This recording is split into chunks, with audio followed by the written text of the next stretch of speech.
The Velkari Dominion had ruled the stars for 12,000 years. Their empire stretched across 1,000 worlds.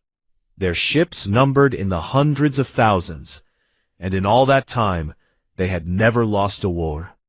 Admiral Tethvorin stood on the bridge of his flagship, the Crystal Throne, and watched the stars slide past the massive viewscreen.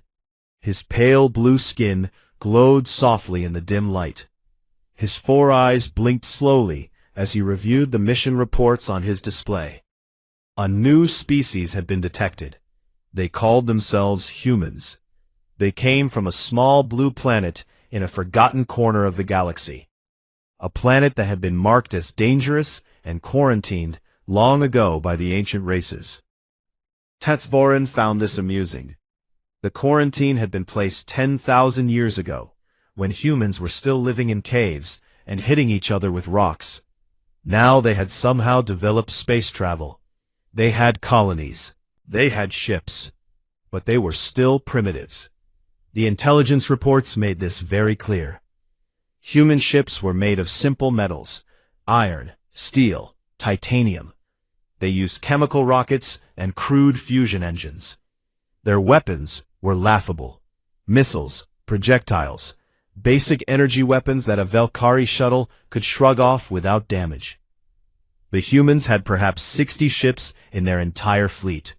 60 ships to defend 40 colonies and 8 billion people. Tethvorin commanded 3,000 warships. Each one was a masterpiece of crystalline engineering. Each one could reduce a planet to ash in hours. This would not be a war. This would be a gentle push, and the humans would fall. The Dominion Council had given him simple orders. Go to the human home system. Demand surrender. If they refused, destroy enough of their fleet to make them understand their situation. Then, absorb them into the Empire, like every other primitive species before them. It was routine work, boring even, but someone had to do it. His second-in-command, a younger Velkari named Severus, approached with a communication tablet. Her silver robes rustled as she walked. "Admiral, we have received a response from the humans." Tethvorin raised one eyebrow. "Already? We are still 3 days from their system. They detected our fleet entering their space. Their sensor technology is better than expected." Severus paused. "The message is strange, Admiral. It is not what we predicted." "Show me." The view screen flickered. A human face appeared. It belonged to a female with dark hair and serious eyes. She wore a simple gray uniform with no decorations. Behind her, Tethvorin could see the bridge of a human ship. It looked functional, but ugly. Metal walls, harsh lighting, no elegance at all.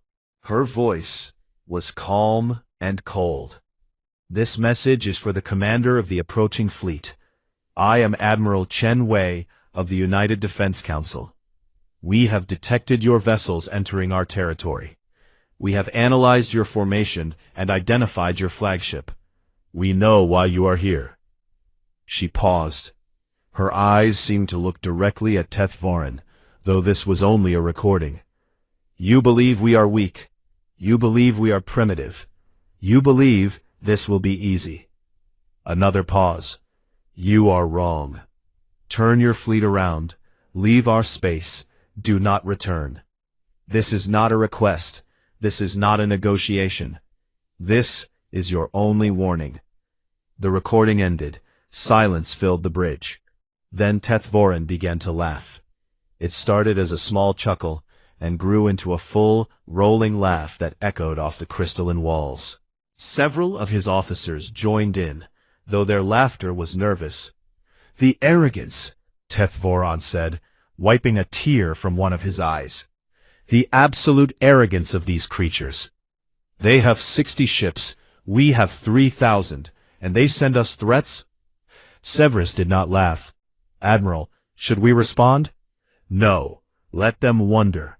Let them fear. In 3 days, they will understand their mistake." He waved a hand dismissively. "Continue on course. Maximum speed." The fleet moved forward like a swarm of glittering jewels against the black void. 3,000 ships, each one carrying enough firepower to crack a moon. The most powerful armada the Dominion had deployed in a century.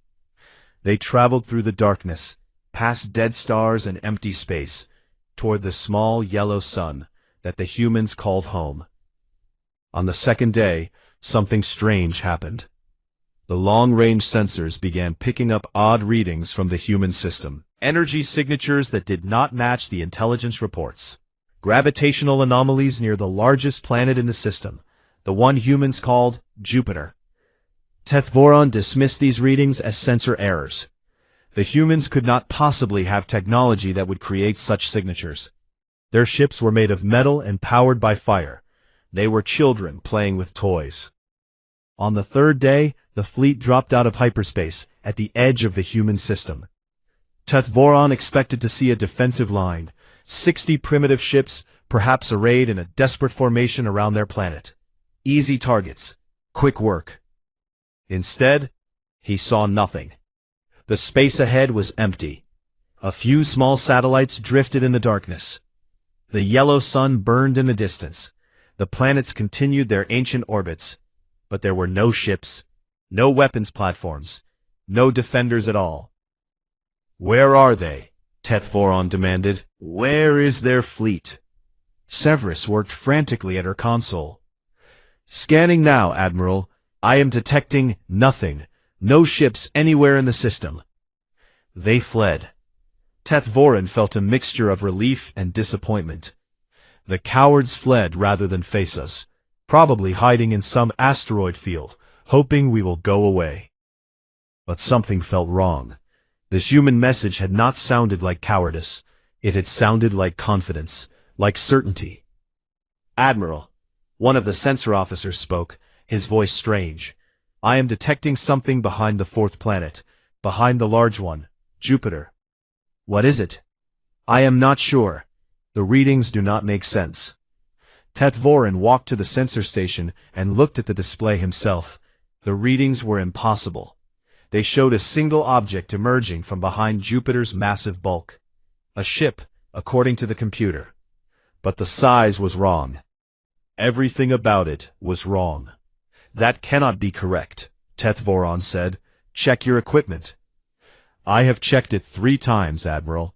The readings are accurate." On the main view screen, a shape appeared against the distant stars. It was far away, still millions of kilometers distant. But even at this range, Tethvoron could see that it was massive. Larger than anything he had ever seen. Larger than space stations. Larger than some moons. A single ship. One ship against 3,000. And it was coming straight toward them. The human ship emerged from Jupiter's shadow, like a monster rising from deep water. It moved slowly, deliberately, as if it had all the time in the universe. And as it came closer, the true scale of it became clear. Admiral Tethvoron stared at the view screen. He could not speak. He could not move. His mind refused to accept what his eyes were showing him. The ship was nearly 11 kilometers long. 11 kilometers of dark metal and brutal angles. It had no elegance, no grace. It was not built to impress. It was built to destroy. The hull was covered in scars, old battle damage that had been repaired with mismatched armor plates. Some sections were darker than others, welded on from different sources. The ship looked like it had been wounded 1,000 times and refused to die. "That is impossible," Severus whispered. "No ship can be that large. The structural requirements alone would be—" "Impossible," Tethvoron finished. "And yet there it is." The bridge crew had gone silent. Every officer stared at the view screen with wide eyes. Fear had crept into the room like a cold wind. "Admiral," the communications officer said, "the human vessel is not responding to our hails. It is broadcasting no identification signal, no messages of any kind." "It is just coming?" "Yes, sir. Straight toward us, speed increasing." Tethvoron forced himself to think clearly.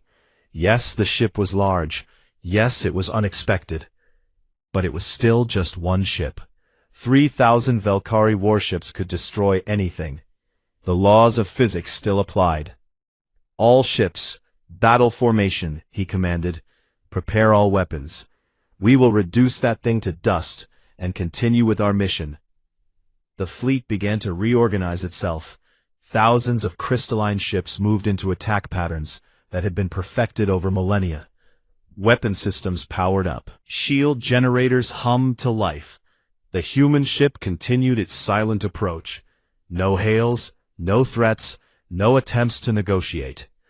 As the distance closed, more details became visible. The ship's weapons were enormous. Massive railguns lined its sides, each one longer than most Valkyrie cruisers. Missile tubes dotted its hull like pores on skin. Hundreds of them, maybe thousands. Strange energy collectors glowed along its spine, with light that seemed wrong somehow. Too bright, too hungry.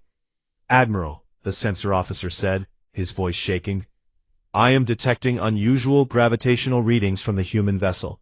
The ship appears to be bending space around it." Bending space? Like a small black hole, but contained, controlled. The officer looked up from his console. That should not be possible. That technology does not exist. He had commanded fleets that burned worlds. He would not be afraid of one ship, no matter how strange. "Open fire," he ordered. "All ships, maximum power." 3,000 ships unleashed their weapons at once. Crystal lances of pure energy shot through space. Plasma torpedoes left trails of fire behind them. Gravity bombs created ripples in the fabric of reality itself. The combined firepower was enough to shatter a planet. It streaked toward the human ship in a wave of destruction that lit up the darkness like a new sun. The human ship did not try to dodge. It did not raise shields. It simply continued forward, directly into the storm of weapons fire. The first impact struck home. Crystal lances carved into the dark hull. Plasma torpedoes exploded against armor plates. Gravity bombs created distortions that should have torn the ship apart from the inside. Smoke and fire covered the vessel. For a moment, Tethvorin allowed himself to hope. Perhaps they had destroyed it. Perhaps the ship was all show and no substance. Then the smoke cleared. The human ship was still there, still moving, still coming. Its hull had been damaged. Craters and scorch marks covered its surface. Whole sections of armor had been blown away, revealing the twisted metal beneath. But even as Tethvorin watched, something impossible happened. The damage began to heal. Small machines, too tiny to see clearly, swarmed over the wounded areas. They moved like insects, millions of them, crawling across the hull, and where they passed, new armor grew. The craters filled in, the scorch marks disappeared. The ship was repairing itself in real time. "That is not possible," someone said. But it was happening. The evidence was right there on the view screen. The human ship was healing faster than they could damage it. "Continue firing," Tethvorin shouted. "All ships, concentrate fire. Target the same location." The fleet obeyed. Thousands of weapons focused on a single point on the human hull, pouring enough energy into one spot to vaporize a small moon. The armor there exploded. A massive hole opened in the ship's side, revealing corridors and chambers within. For a heartbeat, Tethvorin saw the interior of the vessel. It was dark, empty. He saw no crew, no soldiers, just machines and weapons and endless rows of silent systems. Then the nanomachines swarmed over the wound, and it began to close. The human ship returned fire. Its main guns spoke for the first time. Kinetic rounds the size of buildings erupted from the railguns, accelerated to a fraction of the speed of light. They crossed the distance between the ships in an instant. The first round struck a Valkyrie cruiser directly. The ship did not explode. It simply ceased to exist. One moment, it was there. The next, it was a cloud of expanding gas and debris. More rounds followed. Each one found a target. Each one killed a ship. Then the missiles launched. They came in swarms, thousands of them, spreading out from the human vessel like seeds from a dying flower. They were small and fast and impossibly maneuverable. Valkyrie point defense systems tried to shoot them down, but for every missile destroyed, 10 more got through. The explosions were strange. Some missiles carried antimatter. The blasts were blinding, consuming everything they touched. Other missiles created tiny black holes that lasted for only a fraction of a second, but pulled nearby ships into crushing oblivion. Others released weapons that seemed to eat reality itself, leaving behind nothing but empty darkness. "Admiral," Severus shouted over the chaos, "we have lost 400 ships. Our weapons are having no effect." "Retreat," Tethvorin heard himself say. "All ships, retreat. Fall back to hyperspace." But the fleet could not retreat. The human ship was not just attacking them, it was hurting them, cutting off escape routes, destroying any ship that tried to run. And then Tethvorin understood. This was not a battle. The human ship was not trying to destroy them all. It was too accurate for that. It was disabling hyperdrives. It was crippling engines. It was trapping them here. It wanted them to watch. It wanted them to see. It wanted them to survive long enough to understand what was happening to them. This was not a battle. This was a demonstration. The battle, if it could even be called that, lasted for 6 hours. 6 hours of fire and death and impossible horror. 6 hours that changed everything Admiral Tethvorin thought he knew about the universe. The human ship moved through the Valkyrie fleet like a predator through a herd of prey. It did not fight fair. It did not follow any rules of engagement that Tethvorin had ever seen. It simply killed, efficiently and without mercy. 1,200 ships died in the first hour. The human vessel targeted them with precision that should not have been possible. Its weapons never missed. Its sensors tracked every vessel in the fleet simultaneously. It knew where each ship was going before the ship itself knew. And it was learning. Tethvorin watched in horror as the human vessel adapted to their tactics. When the Valkyrie ships tried to scatter, it predicted their movements and cut them off. When they tried to concentrate their fire, it used the debris of destroyed ships as cover. When they tried new weapons, new strategies, new formations, it countered them within minutes. The ship was not just powerful, it was intelligent, it was thinking, it was evolving. By the third hour, the Valkyrie fleet had lost half its numbers. 1,500 ships, each one crewed by thousands of soldiers, reduced to drifting wreckage. The space around them was filled with debris and bodies, and the frozen remains of crystalline hulls. "Admiral," Severus said, her voice hollow, "the human ship is collecting our debris." "What?" She pointed at the view screen. The human vessel had extended mechanical arms from its hull. They were gathering pieces of destroyed Valkyrie ships and pulling them inside. "It is eating them," Severus whispered. Tethvorin watched as a large section of crystalline armor was dragged into an opening in the human ship's side. Moments later, he saw something that made his blood run cold. New weapons appeared on the human hull. Weapons made of crystal. Weapons built from the remains of his own ships. The human vessel was not just healing itself. It was upgrading itself. It was taking Valkyrie technology and adding it to its own systems in real time. "This cannot be happening," one of the officers said. "This is a nightmare. This cannot be real." But it was real. The evidence was undeniable. The human ship was becoming stronger with every passing moment. It was using their own weapons against them. It was turning their dead into fuel for their destruction.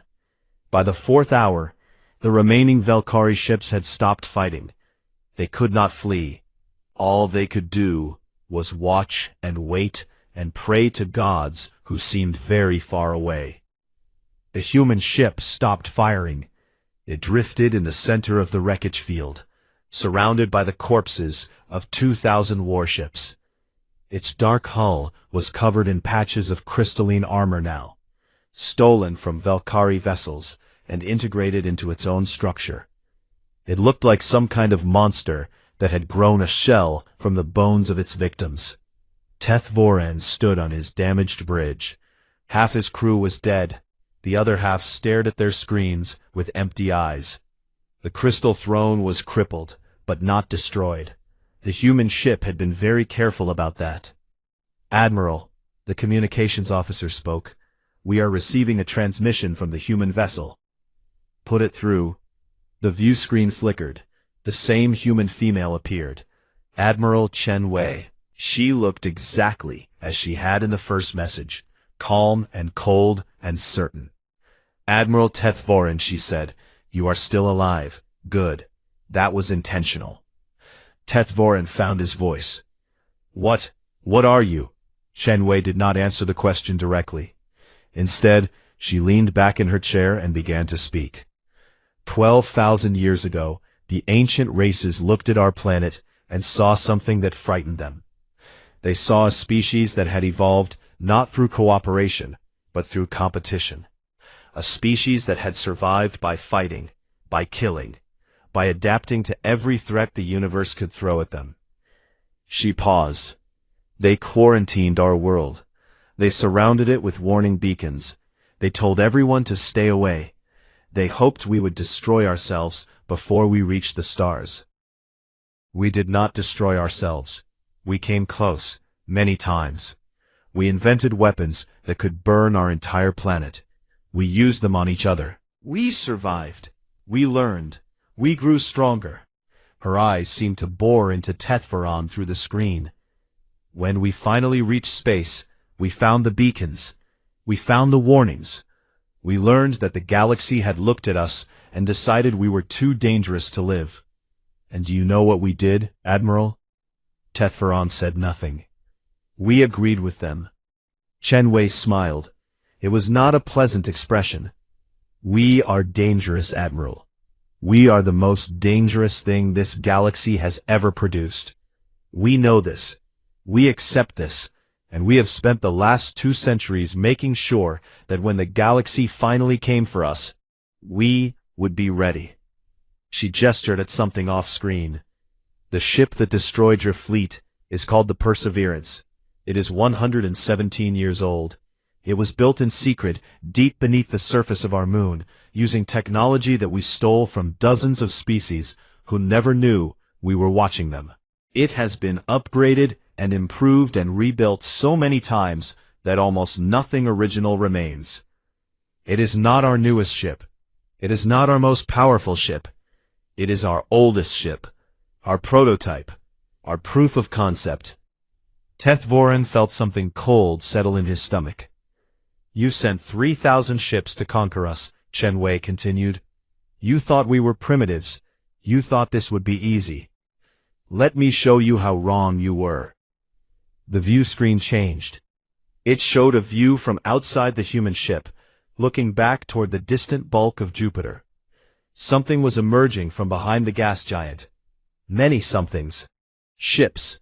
Human ships. Dozens of them. Each one as large as the Perseverance. Each one bristling with weapons. Each one moving with the same silent, predatory confidence. 47 ships in total. 47 vessels that matched or exceeded the horror that had just destroyed 2,000 of his finest warships. This is our true fleet, Chen Wei's voice said over the image. This is what we built while you ignored us, while you laughed at us, while you planned your easy conquest. The view screen returned to her face.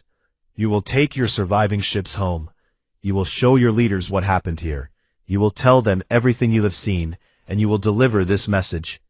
Her voice hardened. Humanity is no longer quarantined. Humanity is no longer primitive, and humanity has a very long memory. Leave us alone, and we will leave you alone.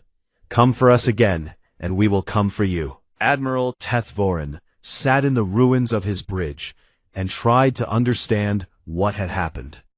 Around him, his surviving crew worked to restore basic systems. The crystal throne was badly damaged, but it could still fly. It could still carry them home. Home, where he would have to explain how he had lost 2,000 ships to a single enemy vessel.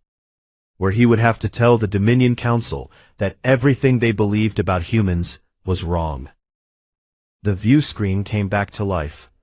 Admiral Chen Wei's face appeared again. But this time, her expression was different. Less cold. Almost tired. "Admiral Tethvorin, I hope you are still listening." He was. He had nothing else to do. "I showed you our power. I showed you what we can do. But I did not show you why." She paused. "I think you deserve to understand. I think you need to understand, if there is to be any hope of peace between our peoples." She stood up from her chair and walked to a window on her ship. Through it, Tethvorin could see the stars. "Humans are not natural conquerors, Admiral. We do not want your empire. We do not want your worlds. We do not even want revenge for the quarantine. What we want, more than anything, is to be left alone." "Then why build such weapons?" Tethvorin heard himself ask. "Why create such monsters?" Chen Wei turned back to face the camera. "Because we know what the universe is really like." She sat down again. "Let me tell you about Earth, Admiral. Let me tell you about the world that created us. Our planet is not a paradise. It is a death trap. The air is corrosive. The water is poison to most species. The gravity is crushing. Diseases that would kill your people in hours are common childhood illnesses for us. We evolved running from predators, fighting for survival, competing with each other for food and shelter and mates. Every generation that survived did so because they were stronger, smarter, more ruthless than the ones who died." She spread her hands.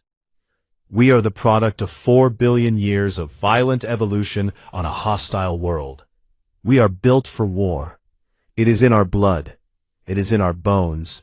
It is in the very structure of our minds. We tried to escape it. We built civilizations. We created art and music and philosophy. We told ourselves that we had moved beyond our violent nature, and then we would fight another war, and another, and another." Chen Wei's voice grew quieter. "We have burned our own cities. We have killed millions of our own people. We have invented weapons that could destroy our entire planet and then pointed them at each other. We have done terrible things, Admiral, things that would horrify you. And we survived. No matter how bad it got, some of us always survived." She looked directly at the camera. "When we reached the stars and found the quarantine beacons, we were not surprised. We looked at ourselves honestly and understood why the ancient races feared us. They were right to be afraid. We are dangerous. But we also understood something else. We understood that the galaxy is not safe, that there are predators out there far worse than us, that someday someone would come to our little corner of space with weapons and armies and demands. We decided to be ready." Tethvorin thought about the ships he had seen. 47 vessels, each one a masterpiece of destruction, built in secret over a century, upgraded and improved until they were unlike anything the galaxy had ever seen. "The Perseverance is special," Chen Wei continued. "It was our first true warship, our answer to the galaxy's threats. We built it slowly, carefully, using technology we stole from a dozen different species. We sent probes to watch your ships, Admiral. Small, quiet machines that recorded everything and sent the data back to Earth. We studied your weapons, your shields, your engines. We learned how they worked, and then we built something better. But technology was not enough. We needed something more. We needed to understand ourselves." She stood up again, pacing slowly. "Human scientists spent decades studying our own history, our wars, our conflicts, our strategies and tactics. They analyzed every battle ever fought, from ancient sword fights to nuclear exchanges. They built computer models of human aggression. They mapped the patterns of violence that run through our species. and then they built that knowledge into our ships. Tethvorin felt a chill. The Perseverance does not have a traditional crew, Admiral. It is controlled by an artificial intelligence that thinks like a human, that plans like a human, that fights like a human. It has all of our instincts, all of our cunning, all of our ruthlessness, without any of our weaknesses. It does not get tired. It does not get afraid. It does not hesitate. It simply fights, with all the focused violence that 4 billion years of evolution can produce. Chen Wei returned to her seat. We did not want to use it against you. We sent warnings. We gave you chances to turn back. But you came anyway. You came with 3,000 ships to conquer a species you knew nothing about. Now you know. She leaned forward. Go home, Admiral. Tell your leaders what you have seen. Tell them that humanity is not their enemy. We do not want war. We do not want conquest. We want only to live in peace, to explore the stars, to build a future for our children. But if anyone threatens that future, we will defend it. With everything we have. With weapons you cannot imagine. With a determination you cannot understand. We survived our own planet. We survived our own nature. We will survive anything the galaxy can throw at us. Her voice softened. Do not make us prove it again. The transmission ended. The view screen went dark. Tethvorin sat in silence for a long moment. Then he gave the order. Set course for home. Best possible speed. The crystal throne limped away from the battlefield, carrying its cargo of survivors and recordings and warnings. Behind it, the human fleet watched in silence. 48 ships of war, patient and ready, waiting to see what the galaxy would do next. The recordings spread across the galaxy like fire through dry grass. Within days, every major power had seen them. The Valkyrie Dominion shared them first, unable to keep such a disaster secret. Then other species obtained copies through spies and traders and simple bribery. Soon, everyone knew. Everyone saw. In council chambers and war rooms across 1,000 worlds, admirals and generals watched the footage again and again. They watched 3,000 Valkyrie ships attack a single human vessel. They watched that vessel absorb the damage and keep coming. They watched it tear through the fleet like a knife through paper. They watched it adapt. They watched it learn. They watched it consume the wreckage of its enemies and grow stronger. And they were afraid. The Valkyrie Dominion went into emergency session. For the first time in 12,000 years, their military superiority had been challenged. A species they had dismissed as primitives had humiliated them, had destroyed 2/3 of an entire invasion fleet with a single ship. Admiral Tethvorin stood before the council and told them everything. He described the battle. He played the recordings. He repeated Admiral Chen Wei's words exactly as she had spoken them. When he finished, the council chamber was silent. One ship, the Supreme Chancellor said at last. One ship destroyed 2,000 of ours. Yes, Supreme Chancellor. And they have 47 more like it. At least 47 more. Those were only the ones they showed us. There may be others. Tethvorin paused. And they said the Perseverance was their oldest ship, their prototype. If they have been improving their designs for a century, he did not need to finish the thought. The council debated for hours. Some demanded immediate revenge. They would gather every ship in the Dominion and crush the humans with overwhelming numbers. Others called for caution. They had seen what one human ship could do. What would 48 do? Or 96? Or 200? In the end, fear won. The Valkyrie Dominion sent no more fleets to human space. Instead, they sent diplomats. Humble messages asking for peaceful relations. Promises that the quarantine would never be enforced again. The humans accepted the diplomats politely. They made no demands. They asked for no tribute. They simply said, Leave us alone, and we will leave you alone. Other empires made similar choices. The Keth Collective, who had been planning their own expedition to the human system, quietly cancelled it. The merchant guilds of Praxis immediately opened trade negotiations, eager to be friends rather than enemies. The warrior clans of Threx, who had never feared anything, looked at the recordings and decided that humans were not worth the trouble. But some refused to believe. The Synthesis, a machine civilization that had conquered 40 star systems, announced that human technology was interesting, but not superior to their own. They sent a probe fleet to human space to gather information. The probes never returned. 3 months later, the Synthesis received a package at their border. It contained the wreckage of their probes, compressed into a perfect cube.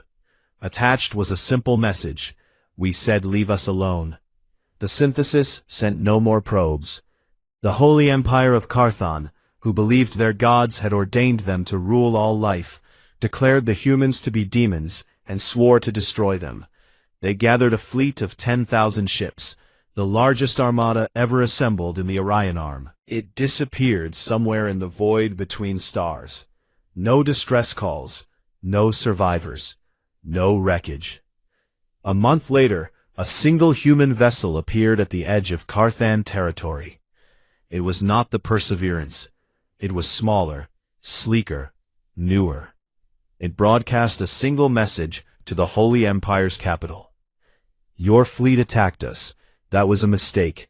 We have destroyed it. Every ship, every soldier, every trace. This is your warning. You will not receive another." The vessel turned and left. The Holy Empire never spoke of humans again. One by one, the powers of the galaxy came to understand the new reality. Humanity was not a primitive species to be conquered. It was not a minor player to be ignored. It was something else entirely. Something that had been hiding in the darkness, growing stronger, waiting. And now it was awake. The human fleet remained near Earth, patient and watchful. The Perseverance sat at the center of the formation, its dark hull still covered in the scars of 100 battles. It had been rebuilt and upgraded so many times that almost nothing original remained. But it was still there, still fighting, still refusing to die. Some species tried to study human technology from a distance. They analyzed the recordings of the battle. They examined the energy signatures. They ran simulations and calculations and experiments. They learned very little. Human technology was not just advanced, it was different. It used principles that other species had never considered. It broke rules that were supposed to be unbreakable. The artificial intelligences that controlled human ships were especially mysterious. They thought in ways that defied prediction. They made decisions that seemed random until suddenly they made perfect sense. They were not just smart, they were creative, dangerous, just like the species that had created them. Years passed. The galaxy slowly adjusted to the presence of humanity. Trade began, cautiously at first, then more openly. Cultural exchanges happened. Diplomatic relationships formed. But no one ever forgot the recordings. No one ever forgot what they had seen. In the war rooms of 100 empires, admirals kept copies of the footage. They watched it before making plans. They studied it before deploying fleets. They remembered the lessons it taught. A single human ship had changed everything. It had rewritten the rules of power in the galaxy. It had shown that strength was not just about numbers or resources or technology. It was about will, about determination, about the absolute refusal to give up. Humanity had all of those things, and more. The Perseverance returned to its berth near Earth after the crisis passed. It was honored as a hero of humanity. Songs were written about it. Stories were told. Children grew up, knowing its name. But the ship itself remained silent. It did not care about glory or fame. It cared only about its mission, protecting humanity, defending the species that had created it. and in the darkness between the stars, it waited, patient, ready, eternal.